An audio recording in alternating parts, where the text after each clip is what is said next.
오늘 두 번째입니다. 복습하면 저희 교회 집중 사역은 예배예요. 저희는 예배가 목표입니다. 우리의 삶도 예배예요. 인간이 지어진 목적도 예배입니다. 목양교회는 예배에 집중해 모든 것에 예배자로 드려지도록 저희가 헌신합니다. 예배의 모든 에너지를 다 쏟습니다. 많은 에너지를 쏟아요. 모든 교회 학교도 마찬가지. 모든 부서도 다 예배 중심으로, 예배 중심이란 말은 하나님 중심이란 말입니다. 성령님이 임한 예배, 성령이 운행하시는 예배, 예배가 말씀, 기도, 찬양이, 성령이 임한 찬양, 성령의 말하게 하심을 따르는 기도, 내 기도가 아니에요. 하나님이 원하시는 기도, 성령이 임한 말씀, 성령을 따라하게 하는 사역들, 성령님과 뗄래야 뗄 수 없는 게 예배입니다. 아까 기도했지만 카이로스, 하나님의 시공간은 이 자연 법칙과 질서를 초월해요. 하나님의 시공간은 하늘에 있어요. 카이로스. 이 땅은 크로노스, 역사와 자연 질서의 법칙 따라 움직입니다. 원인과 인과관계에 따라 움직여요. 근데 이 카이로스가 크로노스에 침투하는 그 통로가 성령님이에요. 그리고 통로는 믿음의 사람이에요. 믿음의 사람에게만 성령님을 통해서 역사한다고요. 그러니까 믿음의 사람이 가면 그곳이 카이로스가 되는 거예요. 거기가 하나님의 나라가 되고 하나님의 역사가 일어나니까 크로노스의 질서와 법칙이 깨져요. 그래서 카이로스의 기적이 일어나는 거라고요. 그 일을 하시는 분이 성령님이에요. 그리고 예수님이 바톤 터치를 해서 성령님을 통해서 그 일이 우리 가운데 지금 일어나고 있는 시대에 우리가 살고 있습니다. 그래서 예수님과 성령론하면 예수님을 바로 연결해야 돼. 예수님의 구원을 시공간을 뛰어넘어서 지금까지 이루게 하신 분이 성령님이에요. 그래서 성령님이 오신 거예요. 예수님은 승천하시고. 성령님의 증거하는 내용은 뭐냐? 예수의 구원이에요. 예수의 복음, 예수의 십자가. 여러분의 죄는 사해졌다. 우리의 옛자는 죽었다. 세상 권세는 끝났다. 우리는 죄를 이길 수 있다. 우리 안에 하나님의 나라가 임했고 우리는 하나님의 자녀가 되었고 우리 안에 하나님의 권능이 나타날 수 있다. 우리 안에 하나님의 성품이 나타난다. 하나님의 능력이 풀어질 수 있다. 그걸 나타내는 분이 성령님이고 보혜사, 우리 옆에서 우리를 변호하고 돕는 분이 성령님이에요. 예수님, 그러니까 성령 사역이라고 따로 말할 수는 없지만 성령님을 생각하면 예수님을 생각하면 돼요. 똑같아요. 같은 분이니까. 자, 예수님이 죄가 없지만 세례 요한에게 세례를 받으실 때 그때 하늘이 열렸습니다. 예수님이 받으신 세례 요한에게 받으신 세례는 물 세례였지만 성령 세례입니다. 왜냐하면 예수님은 죄가 없기 때문에 구원의 세례가 아니에요. 그것은 성령 세례예요. 성령의 기름 부음. 사도행전 10장 38절에 보면 베드로가 고넬료 집에 설교하는데 이런 내용이 있어요. 하나님께서 예수님에게 성령과 권능을 물 붓듯이 부으셨다. 예수님도 성령을 받고 사역하신 거예요. 예수님은 성령을 받을 필요가 없지만 성령을 받으신 까닭은 우리의 모범이 되기 때문이에요. 모든 사람은 성령을 받고 살아가야 된다. 성령과 하나님의 권능을 물 붓듯이 예수님께 부어주듯이 저와 여러분에게 부어지게 되기를 축복합니다. 그러니까 예수 충만한 게 성령 충만한 거예요. 그러니까 성령 충만한 분이 예수 충만한 거예요. 또 하나, 지난주에 이 언어, 이 성령에 대한 거부감, 기존 교회, 전통 교회는 성령론에 대해서 굉장히 축소하고 왜곡합니다. 교회가 성령으로 시작됐는데 성령을 축소하면 어떡합니까? 근데 전통교회 말씀을 중시하고 예수님, 하나님, 제자훈련, 말씀 얘기하는 거는 누가 안 건드려요. 근데 성령님 얘기하면은 우리도 모르게 불편. 성령의 권능, 성령의 은사 그러면 약간 신비주의나 이단이나 약간 기도원 영성 이렇게 취급해버립니다. 이게 언어가 오염이 돼서 그래. 좋은 언어를 이 사단이 왜곡시켰어요. 그런 의미에서 영적 전쟁은 언어 전쟁입니다. 저는 오염된 영적 언어를 회복하게 되기를 축복합니다. 하나님이 말씀이잖아요. 하나님의 신령한 말씀들을 이 이단들이 갖다 써서 신천지, 새하늘과 새 땅 아니 그 좋은 말을 아주 오염시켜 버렸어요. 구원파, 구원이 정말 좋은 건데 구원에 대해서 부정적인 이미지를 우리에게 준다고요. 구원은 좋은 거예요. 성령님은 두말할 것도 없이 좋으신 분이에요. 그러니까 성령을 말하는 그 언어로부터 해방돼서 자유하게 성령님에 대해서 말하게 되시기를 축복합니다. 따라하세요. 성령님, 사랑합니다. 성령님, 사모합니다. 성령님, 성령의 기름 부음, 성령의 기름 부음, 성령 세례, 성령 충만. 아멘. 신비주의가 아니에요. 성경에 있는 거라 그랬어요. 자꾸 말해야 익숙해져요. 그리고 성령의 사람이 되시기를 축복합니다. 나중에 물 세례와 성령 세례를 구분하겠지만 성령 세례, 세례의 의미를 한번 설명드리겠습니다. 성령 세례는 물 세례와 똑같아요. 모든 물 세례는 성령 세례입니다. 그러나 성령 세례가 범위가 더 넓어요. 물로 세례를 주지 않아도 성령 세례를 받을 수 있어요. 예배 때 성령 세례가 임하는 거예요. 그 성령 세례가 임했다는 것은 세 가지를 말해요. 첫 번째는 내가 죽는 거예요. 성령 안에서 성령이 임하면 내 죄는 죽게 돼 있어요. 그렇죠? 하나님이 빛이 임하면 어둠은 떠나가니까. 성령이 임했다는 것은 내 자아와 옛사람과 죄가 소멸된다는 것을 뜻해요. 성령 세례를 받았다는 것은 내가 죽었다는 것을 뜻합니다. 첫 번째, 나는 죽는다. 세례도 마찬가지로 원래 침례, 강물에서 물에 빠뜨리잖아요. 왜 빠뜨리는가? 물에 집어넣는 거는 죽인다는 거예요. 너 옛사람은 죽었다. 물에 잠겨서 수장시키는 거예요. 세례는 첫 번째, 죽었다는 의미입니다. 세례 받았습니까? 아멘? 그럼 여러분의 옛사람은 이미 죽었다고요. 근데 자꾸 이 혼이 살아서 그래요. 죽었어요. 거짓이에요. 거짓. 가짜라고. 가짜 자아예요. 두 번째, 다시 꺼집어낸다. 이 물을 뿌린다는 것은 다시 산다. 부활했다. 라는 뜻입니다. 세 번째는 그래서 내 소유는, 내 주권은 이제 하나님께 있다. 하나님의 백성이다. 내 인생이 아니라 하나님의 백성이다. 예수님이 나의 주인이시다. 아멘? 근데 왜 내 마음대로 사시냐고요. 내 결정이 왜 중요하냐고요. 나의 원함을 왜 못 내려놔요. 아직 안 죽은 거죠. 죽었는데 안 죽은 척하는 거예요. 그게 거짓자예요. 자꾸 내 혼이, 내 자아가 자꾸 벌떡벌떡 일어나는 거예요. 그걸 내 영으로, 성령으로 제압하셔야 돼요. 자, 그래서 성령 세례가 일어나면 아까 세 가지 그 단계가 있다고 그랬죠. 그를 통해서 세 가지 변화가 일어나요. 첫 번째, 따라 존재의 변화. 존재의 변화. 트랜스포메이션. 존재의 변화는 건 죄인이 의인된다는 거예요. 아예 시민권이 바뀌어요. 우리의 존재가 땅의 존재, 죽을 수밖에 없는 필면의 존재가 하늘의 영생의 존재로 바뀌는 거예요. 죽어서가 아니에요. 지금 제가 지지난주에 말했죠. 영은 죽지 않아요. 여러분 죽어도 육신이 죽어요. 영은 이제 영원히 가는 거예요. 안 죽어요. 이제 옆에 분에게 안 죽습니다. 이미 죽었습니다. 믿어지세요? 이미 세례받을 때, 예수 믿을 때 내 옛자는 죽었다고요. 그러니까 내 영은 이제 내 안에 성령님이 계시고 내 영은 영원히 가는 거예요. 그러니까 여러분의 영하고 친해져야 돼요. 영원히 만나야 되니까. 두 번째는 능력이, 띄워주세요. 예. 능력이 부여됩니다.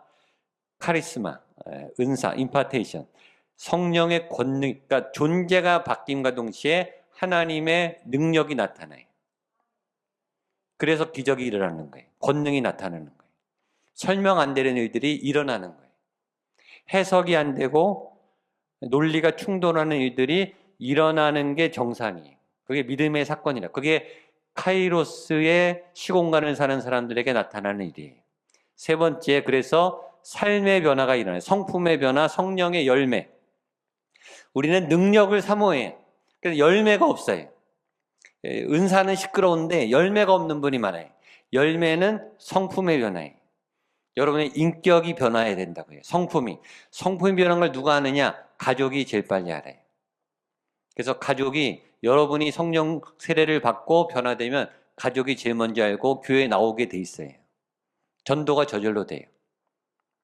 이 안 바뀌던 내 아내가 바뀌다니, 안 바뀌던 내 남편이 바뀌다니, 하나님이 살아계시구나. 안 바뀌던 내 딸이 바뀌다니, 내 아들이 바뀌다니, 우리 부모님이 바뀌다니, 하나님을 믿어볼까? 이렇게 됩니다. 자, 기름 부으심. 제가 설명했는데 한 번 더 보겠습니다. 이사야 61장 1절입니다. 같이 읽겠습니다. 시작. 주 여호와의 영이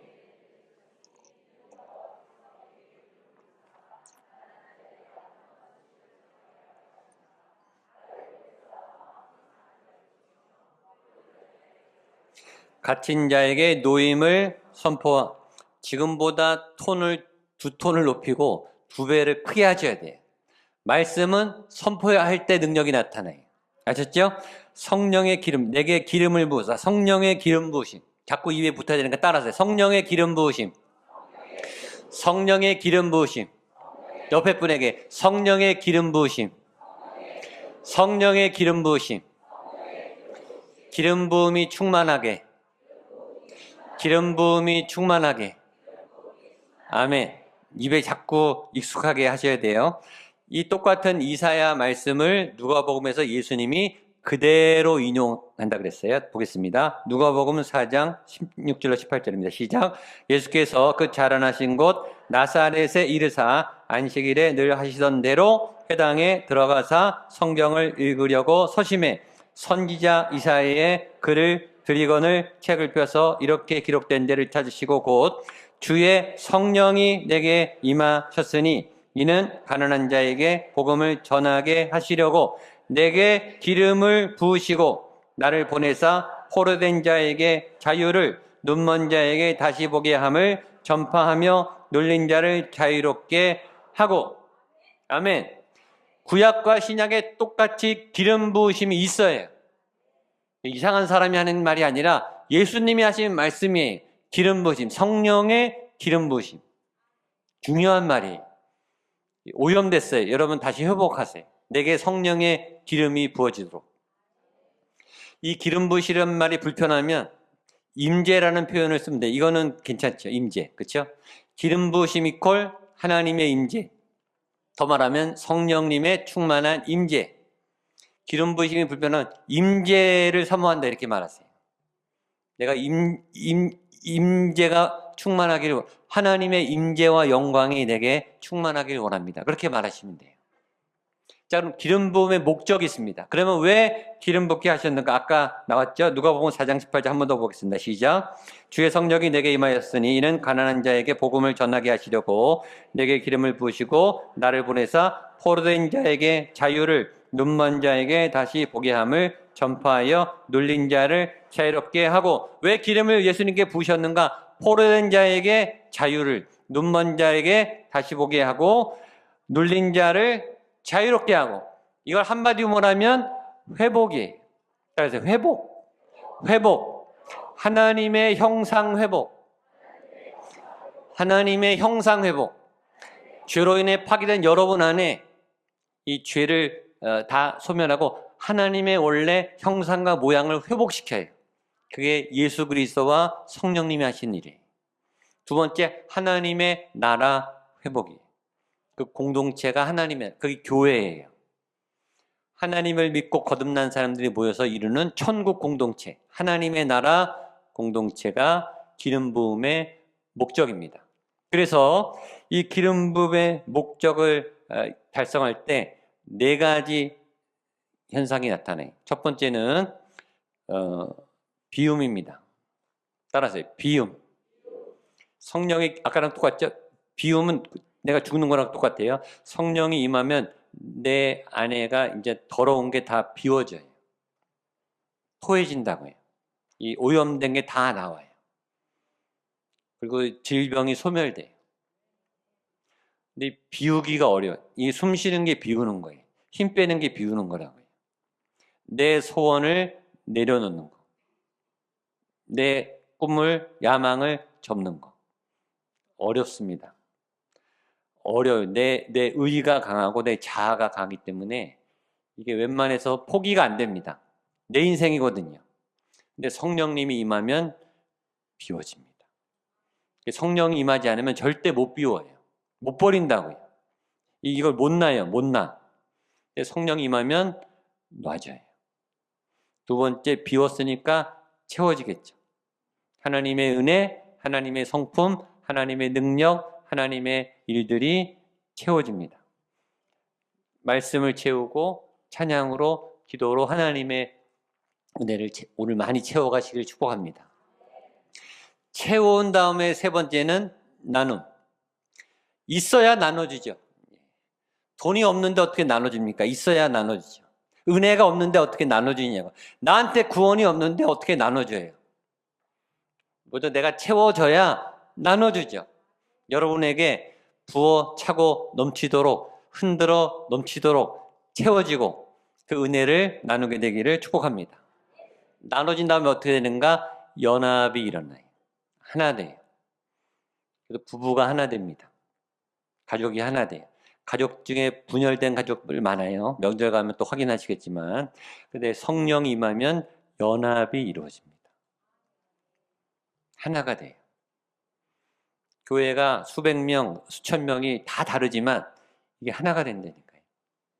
예수 그리스도로 하나가 돼요. 연합이. 자, 그럴 때 저희들 용어로는 기름 부으심이 임할 때, 은혜가 임할 때, 압도적인 카이로스가 임할 때, 하나님의 압도적인 감당할 수 없는 은혜가 임할 때, 제가 20년 동안 이 사역을 하면서 임상적으로 어느 책에도 없어요. 이건 제가 정리한 거예요. 성경에도 없어요. 제가 예배 현장에서 경험한 거예요. 왜 우리가 쓰러지든지 기절하는가? 같이 한번 읽어보겠습니다. 1번 시작. 하나님의 권능 아래 압도되니까. 우리의 그릇이, 우리의 인격이, 우리의 능력이 이만하다면 전 우주의 그 생명, 하나님이 여기 부어지니까 이 감당이 안 되잖아요. 그렇죠? 당연하죠. 죄인이 자그마한 인간 안에 하나님의 성령님이 임하니까 당연히 압도되겠죠. 두 번째 시작. 하나님의 영으로 인한 영적 쇼크 상태. 그러니까 너무 갑작스러운 이 생명과 에너지가 한꺼번에 오니까 쇼크가 일어나는 거예요. 영적 쇼크. 그래서 기절하는 거예요. 그래서 쓰러지는 거라고요. 세 번째 시작. 내 자아와 죄가 죽는 현상 무아. 내가 없어져요. 내가 태워지고 소멸되니까 내 옛사람이, 내 의지가 무너지니까 쓰러집니다. 네 번째 시작. 성령 안에서 안식과 평안. 다섯 번째 치유와 회복. 여섯 번째 하나님의 은사가 부어지는 과정. 지금 하나님이 이렇게 수술하는 중이에요. 죄를 제거하고 옛사람을 제거하고 하나님의 생명으로 수술하는 과정이니까 잠시 쇼크 상태로 있는 거예요. 7번 시작. 내 몸과 영이 온전히 다스림을 받음. 그 과정 중에 일어나는 현상들이 몇 가지 있어요. 1번 시작. 온몸에 힘이 빠지며 쓰러지게 됩니다. 이건 정상입니다. 정상이에요. 이런 게 일어나야 정상이에요. 예배 시작할 때부터 끝까지 말똥말똥한 내 이성으로 세련되게 예배 드리는 거 좋은 거 아니에요. 내 혼으로 예배 드리는 거. 예배 드리기 전과 드린 다음이 똑같은 거. 그게 무슨 예배예요? 여러분, 하나님을 만났는데 어떻게 변화가 안 됩니까? 우주의 창조자를 만난 사람이 어떻게 말짱하냐고요. 그게 비정상이죠. 하나님을 만나면 압도돼야 되고 쓰러지든지 울든지 통곡하든지 춤추든지 반응이 있어야 돼요. 두 번째 시작. 몸과 혼과 영의 결박이 풀리며 몸과 마음이 깃털처럼 가벼워. 어떤 분은 막 춤을 추는 분이 있어요. 기도원에는 성령춤이라 그러죠. 근데 그거 말고 막 이렇게 몸이 가벼워서 막 이렇게 하늘하늘 그냥 몸이 너무 가벼워지는 거예요. 모든 관절이 다 풀리고 근육인데 근육이 다 풀어져요. 그래서 막 가벼워지는, 저희 교회도 그런 분 꽤 많습니다. 3번 시작. 상처와 깊은 죄들이 반응을 일으킵니다. 4번 때로 의식을 잊습니다. 5번 손에 전류가 흐르는 듯한 느낌을 받습니다. 6번 몸이 갑자기 추워지거나 얼굴이 벌겋게 달아오를 정도로 더워지기도 합니다. 7번 손이나 손가락이 떨려. 지난주에 기도받은 분 갑자기 막 이렇게 손을 올리시더라고요. 8번, 몸이 굳어진다. 딱딱하게 굳어질 수도 있습니다. 9번, 이게 퉁퉁 튕겨요. 쓰러졌는데 몸이 이렇게 튕기는 분도 저도 많이 봤습니다. 놀래거나 떼굴떼굴 굴르는 분. 예, 여러분 예배 끝나고 기도받을 때 보시면 있습니다. 그렇게 돼요. 10번 시작. 다리와 팔이 하늘을 향해 솟는다. 11번 인격적으로 너무나 평온하고 기쁨이 솟아나고 마음에 요동치 않는 평강이 물밀듯이 밀려온다. 제가 이건 현장에서 경험하면서 하나님을 체험하거나 방언을 받든지 또 큰 은혜를 경험한 분들에게 나타나는 압도적인 그런 하나님께 제압당하는 현장을 제가 정리한 거예요. 이럴 수도 있고 또 새로운 반응이 나올 수도 있죠. 이걸 한마디로 말하면 알 수 없다예요. 반응은 알 수 없다. 하나님이 임하시면 그러나 내 마음대로 안 돼요. 내 몸이 내 마음대로 안 돼요. 감정이 내 마음대로 안 돼요. 자, 이런 성령님을 어떻게 받을 수 있는가 예수님이 가르쳐줬습니다. 요한복음 7장 38절로 39절입니다. 시작. 나를 믿는 자는 성경의 이름과 같이 그 배에서 생수의 강이 흘러나오리라 하시니 이는 그를 믿는 받을 성령을 가르쳐 말씀하신 것들. 자, 생수의 강이 어떻게 흘러나오는가? 성령님 어떻게 받을 수 있는가? 나를 믿는 자는, 예수님을 믿는 자에게 생수의 강이 열려요. 그 다음, 그러면 믿음은 예수님이고 예수님은 말씀이고 말씀은 성령이에요. 아셨죠? 이 공식, 이걸 잘 기억하세요. 이렇게 성령이 충만하고 하나님 예배 가운데나 자기 개인 기도 시간이나 구역 예배도 마찬가지. 언제 어떤 순간일지 몰라요. 저는 운전하다가 많이 이런 경험이 있어요. 갑자기 눈물이 터져요. 갑자기 감정이 복받쳐요. 막 몸이 떨려요. 이게 왜 그러냐면 하나님의 영이 내 혼과 육을 지배하기 때문에 나는 이해할 수 없는데 눈물이 터지는 거예요. 내가 왜 울지? 나도 이해가 안 돼요. 근데 내 몸을 성령님이 지배하니까 이 눈물 반응이 나오는 거예요. 막 통곡이 나오고. 저희 교회도 이런 분들 많은데 이 침과 콧물이 어마어마하게 나와요. 내 안에 이런 액체가 많이 나왔나. 휴지 한 통을 다 쓸 만큼 막 진액이 쏟아져 나와요. 그리고 회개가 막 일어나요. 그게 내 영이 내 생각과 이상과 경험을 초월해서 나를 이끌 때 나타나는 현상이고, 또 이런 반응이 나옵니다. 갑자기 헌신하겠다 그래요. 갑자기 뭘 저질러요. 그리고 하나님한테 뭘 약속해요. 정신 차려보면 내가 왜 그랬나 그래요. 그때 정신 차리면 안 됩니다. 그 믿음으로 계속 가셔야 돼요. 그게 믿음으로 저지른 일이에요. 나중에 보면 그렇게 가고 있어요. 왜냐하면 이제 하나님이 나를 이끄시거든요. 너무 이성이 앞서고 논리가 앞서는 것도 중요한데, 그러나 믿음을 따라 가보게 되시기를 축복합니다. 그러니까 내가 통제가 안 되는 거예요. 여러분, 내가 통제가 안 돼야 기적이 일어나는 거예요. 내가 나를 놔야 내 육체가 하나님이 만지시는 거예요.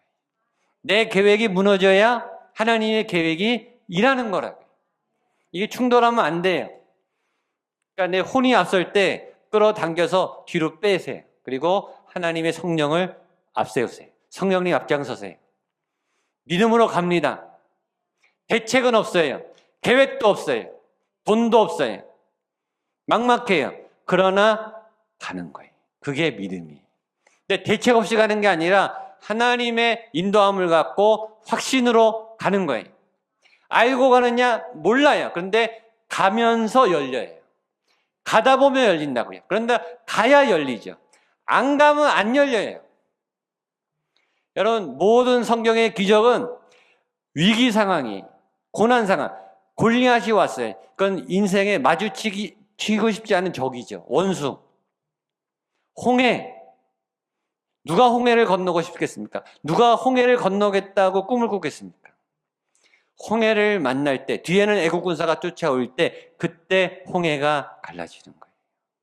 그러니까 여러분, 위기의 순간은 하나님의 기적이 임박한 순간이에요. 좌절하거나 낭망하거나 하나님께 삿대질하지 말고 성령님을 따라가서 무릎 꿇고 기도하면 홍해가 갈라집니다. 그때 믿음이 진짜 믿음이에요. 아셨죠? 자, 오늘부터는 사도행전 1장이죠. 당분간. 왜냐하면 이게 예수님의 이 복음서의 성령론을 받아서 사도행전 성령론이 1장, 2장에 나오니까 사도행전 1장 1절로 8절까지 오늘 보겠습니다. 같이 한번 본문을 보겠습니다. 한 절씩 교독하죠. 데오빌러여, 내가 먼저 쓴 글에는 무릇 예수께서 행하시며 가르치기를 시작하심부터 명하시고 승천하신 날까지 이를 기록. 그가 고난받으신 후에 또한 그들에게 확실한 많은 증거로 친히 살아계심을 나타내사 40일 동안 그들에게 보이시며 하나님 나라의 일을 말씀하시니라.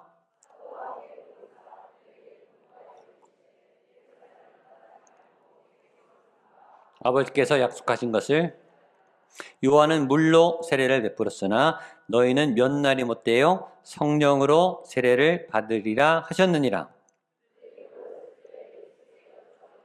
주께서 이스라엘 나라를 회복하심이 이때니까 이르시되 때와 시기는 아버지께서 자기의 권한에 두셨으니 너희는 알 바 아니요. 8절 시작. 오직 성령이 너희에게 임하시면 너희가 권능을 받고 예루살렘과 온 유대와 사마리아와 땅끝까지 이르러 내 증인이 되리라 하시니라. 아멘. 사도행전은 성령행전이. 사도행전은 성령행전. 사도행전은 성령행전. 지금 교회가 사도행전 29장을 쓰고 있어요. 지금도. 교회가 성령행전을 지금도 쓰고 있다고요. 성령님은 지금 교회를 통해 강력하게 역사하세요. 사도행전은 후편이에요. 누가복음의 후편이. 누가가 썼어요. 누가는 의사고 속사도예요. 누가복음을 쓴 다음에 누가복음이 예수님의 승천으로 끝나는데 바로 이어서 사도행전이 그 승천을 이어받아서 후편. 그래서 1절을 보겠습니다. 1절 시작. 데오빌러여, 1절 시작. 데오빌러여, 내가 먼저 쓴 글에는 무릇 예수께서 행하시며 가르치기를 시작하신부터. 자, 먼저 쓴 글이 뭐죠? 누가복음이. 데오빌러 각하여, 데오빌러여. 이 데오빌러 이 로마 정치인에게 쓴 건데 먼저 누가복음에는 뭘 썼느냐? 예수께서 행하시며 복음을 썼다는 거예요. 예수님의 행적을 썼는데 내가 후편에서는 그걸 이어서 쓰겠다 이거예요. 아까 말했죠? 사도행전은 성령행전이고 성령님은 예수님의 행적의 연결이라고요. 그러니까 누가가 시작하죠? 내가 이 교회의 시작, 성령님에 대해서 쓰는데 이거는 예수의 복음의 연장선이다. 예수 복음이 핵심이다 라고 말하고 있는 겁니다. 그다음에 예수님이 성령님을 기다리고 말씀합니다. 4절과 5절입니다. 시작. 사도와 함께 모이사 그들에게 분부하여 이르시되 예루살렘을 떠나지 말고 내게서 들은 바 아버지께서 약속하신 것을 기다리라. 요한은 물로 세례를 베풀었으나 너희는 몇 날이 못되어. 아멘. 자, 이게 예수님이 승천하기 직전 유언이에요. 유언. 그레이트 커미션. 예수님의 위대한 명령. 제자 삼으라 교회에 복음을 전파하는 명령과 성령에 대한 예언이 예수님의 마지막 승천 직전의 말씀이에요. 그러니까 유언은 여러분 제일 소중한 사람에게 제일 소중한 말을 하는 게 유언이에요. 그렇죠? 마지막에 예수님이 뭐라 그러죠? 예루살렘을 떠나지 말고 약속을 기다리는데 그것이 성령의 세례를 기다려라. 예수님의 마지막 유언이. 너희는 이제 내가 올라가면 성령님만 따라가면 돼. 성령의 세례를 받아야 돼. 자, 5절 한 번 더 읽겠습니다. 시작. 요한은 물로 세례를 베풀었으나 너희는 몇 날이 못되어 성령으로 세례를 받으리라 하셨느니라. 여기서 이게 예수님 말씀이에요. 예수님은 물 세례와 성령 세례를 정확하게 구분하셨습니다. 그렇죠? 예. 요한의 세례는 물 세례. 그러나 성령님이 오실 때는 성령 세례를 받는다. 우리는 두 가지 세례가 있어요. 첫 번째 물 세례. 물 세례는 구원의 세례입니다. 이스라엘이 출애굽 400년의 애굽에서 출애굽 홍해를 건너서 광야 40년, 그 홍해를 건너는 것을 사도 바울이 그걸 물 세례, 구원이라고 봤어요. 애굽, 세속, 세상 강력한 전 세계 가장 강력한 애굽이라는 제국에서 빠져나올 수 있는 것은 없어요. 노예로 400년 있었는데 어떻게 빠져나옵니까? 그런데 하나님의 강력한 모세 인도하에 기적을 통해서 홍해가 갈려서 구원이 일어난 거예요. 그걸 구원이라고, 그게 구원의 세례입니다. 여러분이 예수를 믿는 것은 세상에서 죄에서부터 구원함을 받은 거예요. 홍해를 건넌 거예요.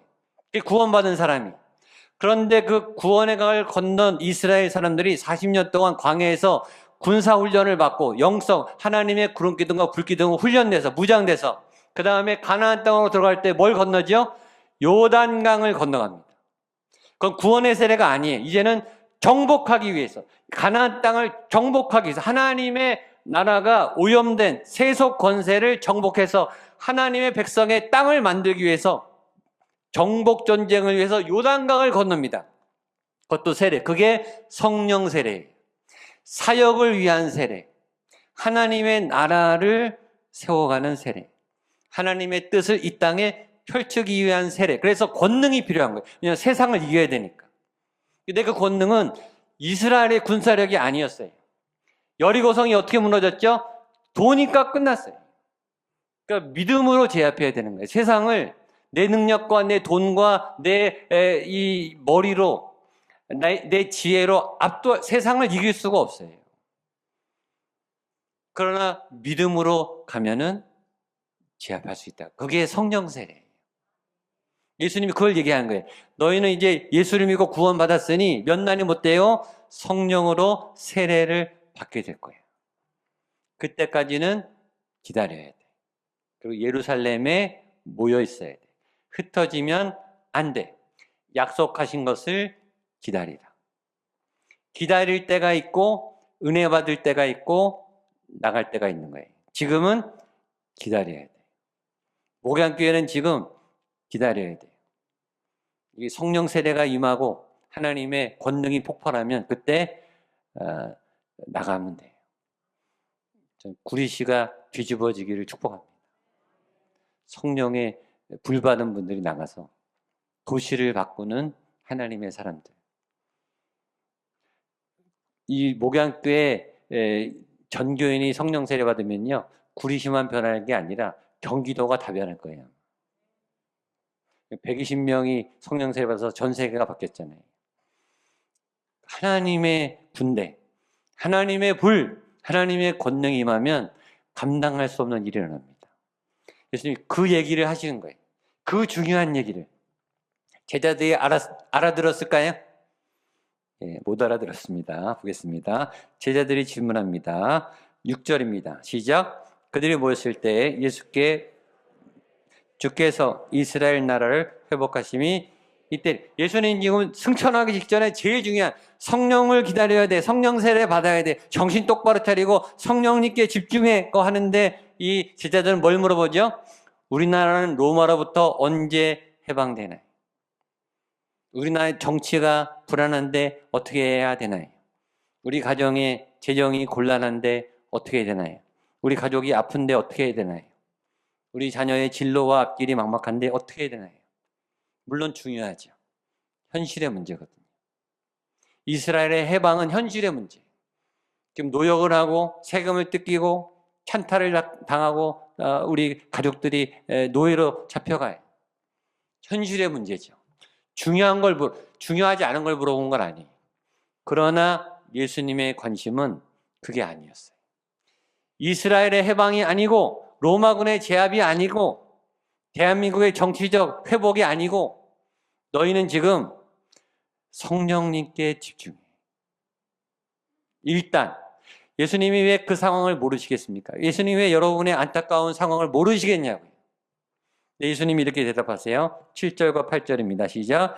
이르시되 때와 시기는 아버지께서 자기 권한에 두셨으니 너희가 알 바 아니요 오직 성령이 너희에게 임하시면 너희가 권능을 받고 예루살렘과 온 유대와 사마리아와 땅끝까지 이르러 내 증인이 되리라 하시니라. 아멘. 그 문제는 너의 기도 제목은 아버지께서 아시니까 맡겨라. 다 알고 계신다. 구하기 전에 우리가 구할 것을 이미 다 아신다. 땅의 것을 구하지 말고 하늘의 것을 구하라. 오직 성령이 너희에게 임하시면. 그래서 성령님께 집중하십시오. 여러분 당분간 성령님께 집중해 보세요. 그냥 하나님께 한번 집중해 보시라고요. 내 가정의 문제, 건강의 문제, 이 구리시의 문제, 대한민국의 문제, 일단 하나님 아실 거 아니에요. 아시죠? 맡겨놓고 목양교회는 성령님께 집중할 겁니다. 예배 집중할 거라고요. 하나님께 집중할 거예요. 무슨 일이 일어나는가 보자고요. 그때까지는 기다리세요. 그리고 기도하세요. 그리고 우리의 믿음을 계속 하나님께 나아가게 되시기를 축복합니다.